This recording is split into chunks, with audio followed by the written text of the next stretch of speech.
नमस्ते, welcome to my channel अभिज्ञानम।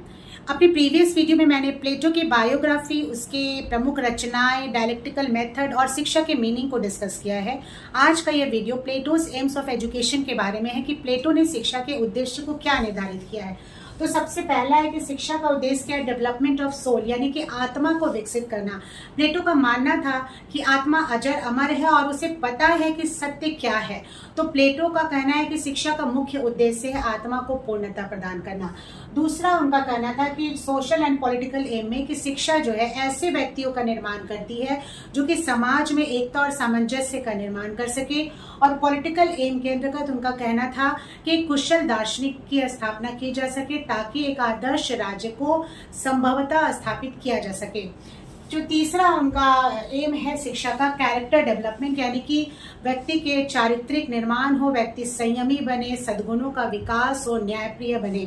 चौथा जो उनका शिक्षा का उद्देश्य है वो नॉलेज ऑफ ट्रूथ की बात करते हैं कि सत्य क्या है, अल्टीमेट रियलिटी क्या है। इस संदर्भ में उनका कहना है कि व्यक्ति को अंधकार से प्रकाश की ओर ले जाना ही शिक्षा है। इसमें उन्होंने गुफा का रूपक सिद्धांत दिया जिसमें कुछ लोगों को जंजीरों में युक्त करके उसे जो भी परछाई सामने दिखती थी जिसे वो वास्तविक मान रहे थे, तो उन्होंने कहा कि नहीं, जो दिख रहा है जो रियल वर्ल्ड में वो सत्य नहीं है। सत्य क्या है? आइडिया है।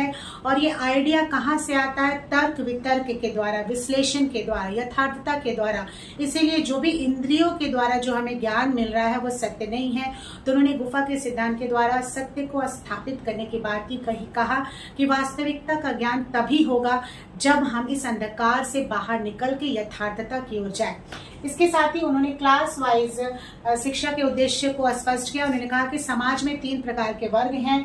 जो श्रमिक वर्ग है उसके अनुसार शिक्षा क्या है, वो अपना उत्पादन करे, समाज में लोगों की आवश्यकता की पूर्ति करे।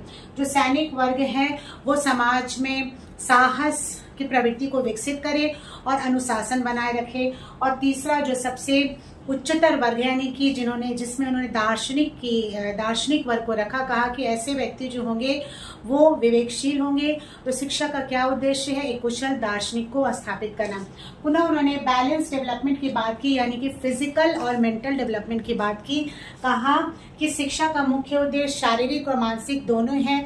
शारीरिक विकास के लिए उन्होंने जिम्नास्टिक पे बल दिया और मानसिक विकास के लिए उन्होंने म्यूजिक पर बल दिया। कहा कि संगीत जो है वो मनुष्य